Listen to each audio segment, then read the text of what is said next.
স্বামীর নির্দেশে তার খুশির জন্য রুমের মধ্যে টি শার্ট, প্যান্ট ইত্যাদি পরা যাবে কিনা।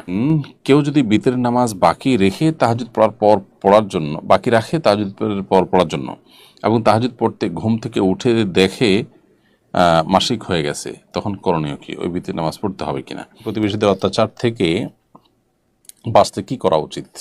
মার্চ ফর গাজা সুন্নিদেরকে দাওয়াত দেওয়া হয়নি কেন? প্রেগনেন্ট অবস্থায় কি বসে নামাজ পড়া যাবে যদি কষ্ট হয়? পর্দা সহজ করার জন্য দেবরের সন্তানদের দুধ খাওয়ানো জায়েজ হবে কিনা। শাওয়াল মাসের 6 রোজার আগে রেখে ভাঙতি রোজা পরে রাখলে অসুবিধা হবে কিনা। প্রিয় দর্শক, আমরা আর বিলম্ব না করি ইতিমধ্যে আপনাদের যে সমস্ত প্রশ্ন আমাদের কাছে চলে এসেছে সেই প্রশ্নগুলোর উত্তর দেওয়ার পালায় আসুন আমরা প্রবেশ করি। আমরা করবেন। এমডি নিশাদ সরকার লিখেছেন, আমি এসএসসি থেকে মাস্টার্স পর্যন্ত কমার্স নিয়ে পড়েছি। কমার্সে একটা সাবজেক্ট আছে, সেটা হলো হিসাব বিজ্ঞান। এই হিসাব বিজ্ঞান শুধু সুদের হিসাব। প্রশ্ন হলো, আমি যে সারা জীবন সুদের হিসাব করে আসলাম, আমার কি গুনাহ হবে? ভাই নিশাদ সরকার, এটা নিয়ে আমাদের ভাবা উচিত। মুসলিম প্রধান দেশে সবাই যেখানে সুদকে ঘৃণা করে, সুদী ব্যাংকের বিপরীতে ইসলামী ব্যাংকিং এটার প্রতি মানুষ ঝুঁকছে। এখান থেকে বোঝা যায় মানুষ, আপামর সাধারণ মানুষ সুদকে তারা ঘৃণা করে। অতএব তাদের পাঠদানে, তাদের সিলেবাসে, পাঠ্যপুস্তকে, পাঠ্যক্রমে সুদের হিসাব নিকাশ মাত্রাতিরিক্ত থাকা, এটা হলো জনগণের আশা আকাঙ্ক্ষার পরিপন্থী শিক্ষা ব্যবস্থা চাপিয়ে দেওয়ার নামান্তর, যেটা দীর্ঘদিন ধরে বাংলাদেশে হয়ে আসছে। নতুন বাংলাদেশে অন্তত এগুলো থাকবে আমরা আশা করব। তারপর যদি এরকম থাকে, আপনি সেই অঙ্ক যদি কষতে হয়, তাহলে আপনি জাস্ট জানলেন যে এভাবে সুদ কষা হয়, জানার জন্য কষলেন, সেটা আপনি দিয়ে বেনিফিট করবেন সেরকম আশাও থাকবেন এবং কাউকে শেখাবেন না। সেই সাথে আল্লাহ তাআলার কাছে ইস্তেগফার করবেন যে আপনার এই অপারগতা সামান্য রুটি রুজির জন্য আপনি সন্দেহের মধ্যে আপতিত হচ্ছে। তো যদি কোনো ছাত্র এই সুদের হিসাব নিকাশ করেন, সুদের অঙ্ক করেন এবং তিনি এই নিয়তে করেন যে আমি ধারণা নিলাম যে এরকম করা হয়, আমি এটার ইমপ্লিমেন্ট করব না, আমল করব না, তাহলে ইনশাআল্লাহ আশা করা যায় তিনি গুনাহগার হবেন না। এরপরে সাদি লিখেছেন, চ্যাটজিপিটি ব্যবহার করা কি জায়েজ? উপকৃত হওয়া যাবে, তবে সেখানকার তথ্য উপাত্তের উপরে পরিপূর্ণ নির্ভর করা যাবে না। বিশেষ করে কোনো তথ্য সঠিক দিচ্ছি কিনা, ভুল দিচ্ছি কিনা, এই বিষয়গুলো আমাদের নিরূপণ করা উচিত।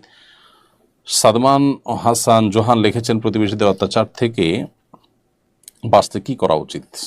প্রতিবেশীদের আপনার প্রতি অত্যাচার করে আপনি অন্তত অত্যাচার করবেন না, নিজে অন্তত মুত্তাকি থাকার চেষ্টা করবেন এবং তাদের অত্যাচার থেকে বাঁচার জন্য অত্যাচারের ধরন অনুযায়ী আমাদেরকে ইনিশিয়েটিভ নিতে হবে এবং অবশ্যই অত্যাচার থেকে প্রতিকার পাওয়ার অধিকার, চাওয়ার অধিকার ইসলাম আমাদেরকে দিয়েছে। এম মাহমুদ লিখেছেন, মার্চ ফর গাজা সুন্নিদেরকে দাওয়াত দেওয়া হয়নি কেন?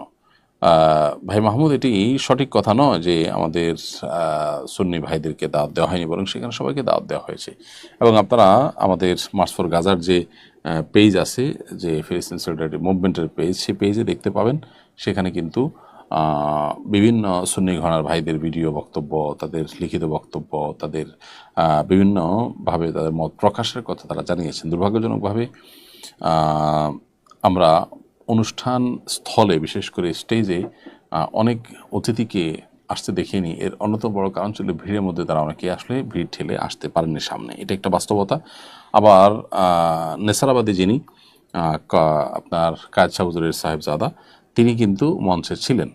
ঠিক একইভাবে মার্চ করে আমাদের সাথে বাতিল কলম থেকে মূল অনুষ্ঠানে যোগদান দেওয়ার জন্য এসেছেন ফুলতলির আরেকজন সাহেবজাদা, যিনি ঢাকা ইউনিভার্সিটির শিক্ষক, কিন্তু পরবর্তীতে তিনি হারিয়ে গেছেন ভিড়ের মধ্যে এবং স্টেজ পর্যন্ত আসতে পারেন নাই। তো এখানে সব ভাইদেরকে দাওয়াত দেওয়া হয়েছে, সুন্নি ভাইরাও ছিলেন।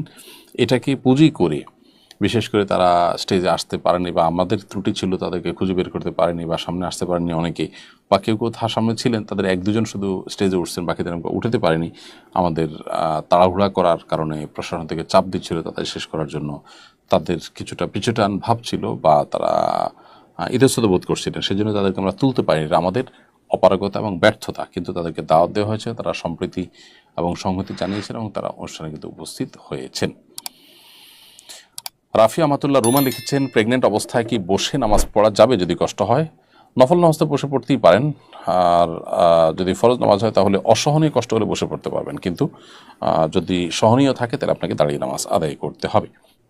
বিশেষ করে মেয়েদের জন্য যেগুলো তৈরি করা হয়েছে আলাদা করে, পুরুষদেরটা না, যাতে করে পুরুষদের বেশভূষা ধারণ করা না হয়। ফারিজা রহমান আপনি লিখেছেন, পর্দা সহজ করার জন্য দেবরের সন্তানদের দুধ খাওয়ানো জায়েজ হবে কিনা? আপনার দেবরের সন্তানদের সাথে আপনার যাতে আপনার সন্তানদের দেখা সাক্ষাৎ হয় সেজন্য তাদেরকে পরস্পরকে দুধ ব্যবন করে দিলেন, অর্থাৎ তাদের মায়ের দুধ খাওয়া দিলেন, অথবা যে কোনোভাবে একজন আরেকজনের দুধ পান করানোর উদ্যোগ নিলেন বাচ্চা থাকাকালীন সময়ে শিশুকে। উদ্দেশ্য হলো পর্দার বিধান যেন শিথিল হয়, প্রযোজ্য হয়, দুধবাহী হিসাবে দুধবোন হিসাবে যেন তাদের পরস্পরকে দেখা দিতে পারে। তো এটা জায়েজ আছে, মৌলিকভাবে এটা কোনো জায়েজ বিষয় নয়। রাফি সুলতান লিখেছেন, শাওয়াল মাসের 6 রোজা আর আগে রেখে ভাঙতি রোজা পরে রাখলে অসুবিধা হবে কিনা? এ বিষয়ে আমরা বারবার উত্তর দিয়েছি, কোনো অসুবিধা নেই। আপনি শাওয়াল 6 রোজা আগে রেখে ভাঙতি রোজা পরে রাখলেও রোজা হয়ে যাবে। আপনি মোজাম্মেল হক আপনি লিখেছেন, ফাইবারে আমাদের অনেক ফ্রিল্যান্সার ভাই কাজ করেন, কিন্তু এটি একটি ইসরায়েলি প্রতিষ্ঠান, এখন এটাতে কাজ করা যাবে কিনা? এখানে কাজ করে যদি তাদেরকে আমরা কোনো সুফল বয়ে দেই অথবা তাদের প্ল্যাটফর্মটাকে আমরা কোনোভাবে রিচ করি, তাহলে সেটা আমাদের করা উচিত হবে না। আর যদি ব্যাপারটা সেরকম না হয়, বরং সেখান থেকে আপনি সুফল তুলে আনছেন, তাহলে সেটা তো জায়েজ হতে পারে, কিন্তু নৈতিকভাবে তাদের প্রতি আমাদের ঘৃণা প্রকাশের অংশ হিসাবে এইটা চেঞ্জ করে অন্য কোনো প্ল্যাটফর্মের দিকে আমাদের যাওয়ার চেষ্টা করা উচিত। এরপর মীরা ইসলাম মিহা আপনি লিখেছেন, ছেলে ফ্রেন্ড এর সাথে SMS-এ কথা বললে কি গুনাহ হবে? খুব প্রয়োজনীয় কথা থাকলে সেটা আলাপ করতে পারেন, কিন্তু বেপ্রয়োজনীয় অপ্রয়োজনীয় কথা বললে সেখান থেকে ফিতনা দ্বারা মুক্ত হবে, সেজন্য সেটা না জায়েজ হবে। মুসলিম আমার পরিচয় আইডি থেকে আপনি লিখেছেন, আমি বিয়ে করতে চাইছি কিন্তু আমার কাছে দেনমোহর দেওয়ার মতো তেমন টাকা নেই, অবস্থায় কি করব? দেনমোহর ছাড়া বিয়ে করা যাবে কিনা? দেনমোহর ছাড়া বিয়ে যদি করেন তো বিয়ে তো হয়ে যাবে, কিন্তু দেনমোহর আপনার ধার্য হবে। আপনার যে মেয়েকে বিয়ে করেছে সে মেয়ের সামাজিকভাবে যে ধরনের মোহর হয়ে থাকে এটা অটোমেটিক ধার্য হবে এবং সেটা আপনাকে কিন্তু দিতে হবে। আপনার ভরণ পোষণ এবং স্ত্রীর ভরণ পোষণ এবং মোহরের টাকা না থাকলে আপনার জন্য বিয়ে করা আবশ্যক নয়। এবং যদি আপনি মনে করেন যে না, চরিত্র হেফাজত করার জন্য বিয়ে করার ছাড়া কোনো গত্যান্ত নেই, তাহলে বিয়ে করেন, কিন্তু মোহর ধার্য করেন সহনীয় পর্যায়ে এবং সেটা বাকিতে রাখার সুযোগ আছে, পরবর্তীতে আপনি পরিশোধ করলেন। মেহরাব হোসেন লিখেছেন, সিজদা করার সময় পায়ের সবগুলো আঙ্গুলকে মাটির সাথে লাগানো আবশ্যক? জি হ্যাঁ, নবী সাল্লাল্লাহু আলাইহি ওয়াসাল্লাম বলেছেন, উমিরতু আন আসজুদা আলা সাবআতি আযমিন, 7টি আঙ্গুলের উপরে সিজদা করতে আমাকে নির্দেশ করা হয়েছে। তার মধ্যে একটা হলো যে কপাল, আর নাক, আরেকটা হলো 2 হাত, আর 2 হাঁটু, আরেকটা হলো 2 পায়ের আঙ্গুলগুলো। এই জন্য এগুলোর উপরে সিজদা করতে হবে। যদি অল্প সময়ের জন্য উঠে গেছে সামান্য আবার নেমে গেছে, তাহলে সেক্ষেত্রে নামাজ হয়ে যাবে ইনশাআল্লাহ। যদি একবারও আপনি আঙ্গুল ফ্লোরে টাচ না করে থাকেন তাহলে আপনার সিজদা হয়নি।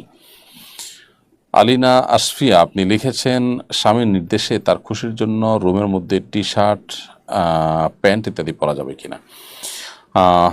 স্বামীর যদি নির্দেশ করেন যে তার কাছে ভালো লাগে বা তার পছন্দ, সেটার উপর আমল করতে গিয়ে এরকম করলে সেটা গুনাহ হবে না, সেটা জায়েজ আছে। তবে স্বামীর রুচির মধ্যে এই বৈকল্য যেন না আসে যে পশ্চিমাদের মতো হলে ভালো লাগবে, এটা যেন না আসে। কিন্তু ঘরের মধ্যে স্বামীর নির্দেশ পালনার্থে এরকম পোশাক আশাক পরতে কোনো অসুবিধা নেই।